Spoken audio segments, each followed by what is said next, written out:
사랑하는 행복한 교회 성도 여러분, 이 영상을 보시는 하나님 나라의 귀한 자녀 여러분, 오늘은 2022년 8월 24일 수요일입니다. 오늘 본문에서는 편지의 본론입니다. 바울은 자신과 일행이 빌립보에서 데살로니가로 어떻게 들어왔는지 설명하고 있습니다. 당시 그들이 성도들에게 보였던 모범적 삶을 상기시키고 상호 기억을 되살리며 친밀감을 더하고 있습니다. 본단락 전반부 1절부터 12절은 복음을 전한 바울의 태도와 복음을 받은 성도들의 태도가 강조됩니다. 후반부 13절부터 16절은 바울이 데살로니가 성도들의 고난을 유대 성도들의 고난과 동일시하면서 그들의 믿음의 진정성을 확증해주고 있습니다. 오늘 본문을 나누어 보겠습니다. 2장 1절부터 4절, 첫 본문 회상, 빌립보에서 데살로니가로 복음의 위탁자. 5절부터 8절, 복음을 전하는 태도, 사람의 영광을 구하지 않음, 유순한 어머니처럼. 9절부터 12절, 삶으로 증언했던 복음, 너희와 하나님의 증인, 권위 있는 아버지처럼. 13절부터 16절, 데살로니가 성도들의 신앙, 하나님의 말씀을 받는 태도, 유대 교회의 고난을 본받음. 오늘 본문 데살로니가 2장 1절부터 16절까지의 말씀을 듣고 다시 오겠습니다.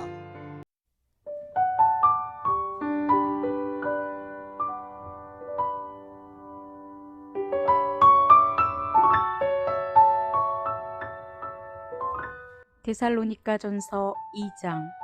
형제들아, 우리가 너희 가운데 들어간 것이 헛되지 않은 줄을 너희가 친히 아나니, 너희가 아는 바와 같이 우리가 먼저 빌립보에서 고난과 능욕을 당하였으나 우리 하나님을 힘입어 많은 싸움 중에 하나님의 복음을 너희에게 전하였노라. 우리의 권면은 간사함이나 부정에서 난 것이 아니요 속임수로 하는 것도 아니라 오직 하나님께 옳게 여기심을 입어 복음을 위탁받았으니 우리가 이와 같이 말함은 사람을 기쁘게 하려 함이 아니요 오직 우리 마음을 감찰하시는 하나님을 기쁘시게 하려 함이라. 너희도 알거니와 우리가 아무 때에도 아첨하는 말이나 탐심의 탈을 쓰지 아니한 것을 하나님이 증언하시느니라. 또한 우리는 너희에게서든지 다른 이에게서든지 사람에게서는 영광을 구하지 아니하였노라.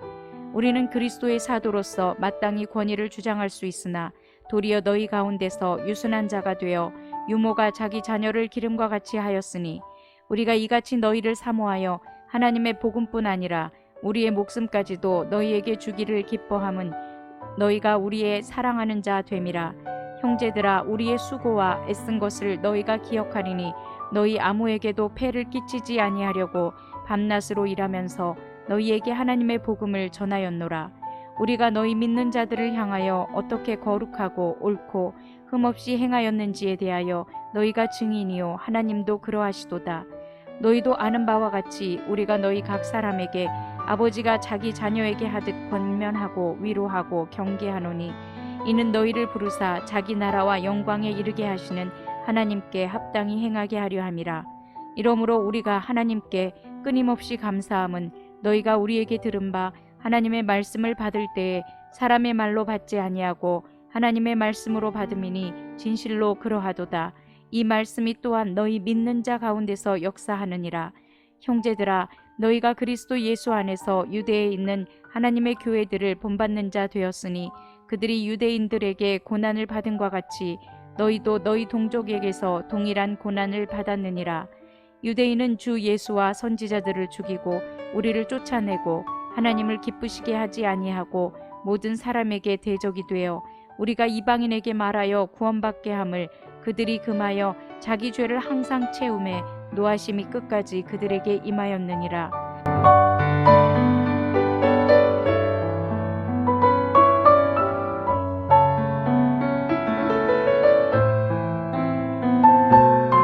바울은 앞서 데살로니가 성도들이 하나님의 선택을 받았다는 확신에 대해 세 가지 근거를 제시했습니다.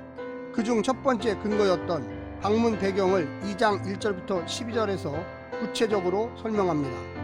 이는 갑자기 떠난 바울이 돌아오지 않는 것에 대한 일부 비난의 목소리를 의식했기 때문으로 보입니다.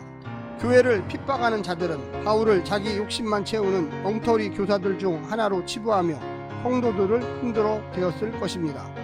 바울은 자신이 전한 복음과 그들을 향한 자신이 얼마나 진심이었는지 위탁자, 어머니, 그리고 아버지 비유로 변론하고 있습니다. 오늘 본문을 세 부분으로 나누어 자세히 설명드리겠습니다.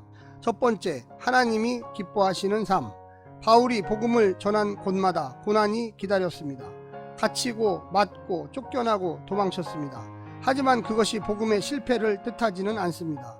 그가 사람을 기쁘게 하려고 했다면 고난을 감수할 이유가 없었습니다. 바울은 오직 자신의 마음을 다 살피시는 하나님만을 기쁘게 하려고 사역하였습니다. 그러니 간사나 부정이나 괴계가 있을 수 없습니다. 아첨이나 탐심 없이 일했습니다. 하나님은 증인으로서 인정해 주실 것이라고 확신하고 있습니다.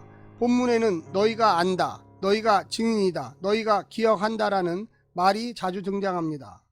사도들의 사역은 모든 성도들이 보고 듣고 경험한 그대로입니다.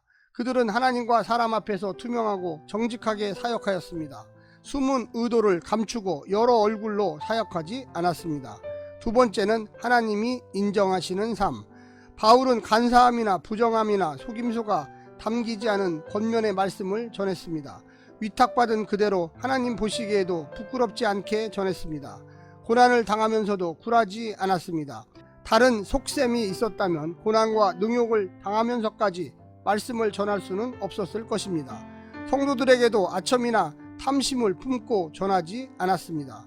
마지막 세 번째는 하나님처럼 보살핀 삶. 바울은 권위를 다 내려놓고 아이에게 헌신하는 유모처럼 성도들을 생각하였습니다. 그들을 이용하기는커녕 폐를 끼치지 않으려고 손수 일하면서 복음을 전했습니다. 또 아비처럼 경계할 때는 엄하게 말했습니다. 그들의 기분과 감정에 맞추려고 하지 않고 진리에 맞추려고 했습니다. 자신을 어떻게 생각할지를 생각하기보다는 그들이 하나님께 합당히 행하는 것만 바라고 있었습니다. 헌신적인 사랑이 무조건적인 사랑이었습니다. 그건 예수님께서 사셨던 삶이요 베푸신 사랑이었습니다. 그는 싹군 목자가 아니라 양들을 위해 목숨을 내어주신 목자 예수님 닮은 사역자였습니다. 사랑하는 성도 여러분, 오늘 하루도 하나님의 말씀을 부여잡고 깊이 생각하시면서 어떤 믿음으로, 어떤 행동으로, 어떤 말로 사실 건가를 고민하시기를 간절히 부탁드립니다.